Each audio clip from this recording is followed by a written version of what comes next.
জাতীয় দলে খেলতে হলে অবশ্যই হামজা বা তার চেয়ে ভালো মানের প্লেয়ার হইতে হবে। ফাহমিদুলের ক্ষেত্রে এটা প্রমাণ হইল জাতীয় দলে খেলতে সে যোগ্য না, আগে যোগ্য হয়ে ফিরে আসুক। বয়ানে মোহামেডানের কোচ আলফাজ আহমেদ, বাঙ্গির পোলা লটকনের নাতি, যদি ফাড়াইতে পারতাম তোর কানের লতি তাইলে মনে করছে মামা মাথাটা ফুল কি আমার ঠান্ডা হয়ে যেত এখন। আচ্ছা, আমার এই অবুঝ মনটা জানতে চায়, বর্তমান বাংলাদেশের টিমে যে সকল ফুটবলাররা আছে তারা সবাই কি হামজা চৌধুরীর চাইতে বেটার? তারা সবাই কি হামজা চৌধুরীর চাইতে ভালো? বাঙ্গির পোলা, মানে ইউরোপের মাঠে খেলা একটা প্লেয়ার কোচের মন জয় করতে পারে না, আর বসুন্ধরা কিংসের বেঞ্চ গরম করা প্লেয়াররা তোমাকে মন জয় করে ফেলাইছে না। সিন্ডিকেট মারানের একটা চাটাবাজ, সে কোচ হয় কিভাবে? তার মতো চাটাবাজ বাটপার, চেহারাটা দেখেন না বাটপারের মতো, এই বাটপার কিভাবে কোচ হয়?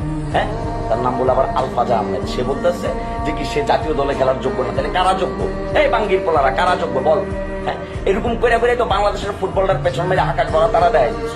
বাংলাদেশের ক্রিকেটটারও তো বহু আগে কি পাপন গংরা খাইছে, এখন ফুটবলটারে খাইতেছো তোমরা। তোমরা সব হচ্ছে বাটপার। এই বাটপার গুলার রাস্তার দিকটা নামায়া তারপরে এগুলার পুষ্পতলিকে লাগাইতে হবে, চালাইতে হবে ডাইরেক্ট। ঠিক আছে, বাংলাদেশের ফুটবলটারে ধ্বংস করে দিচ্ছে। আর কোনো ইয়াং পোলা পাই এদেশে ফুটবল খেলার স্বপ্ন দেখবে না, শুধুমাত্র তাদের মতো বাটপারদের জন্য।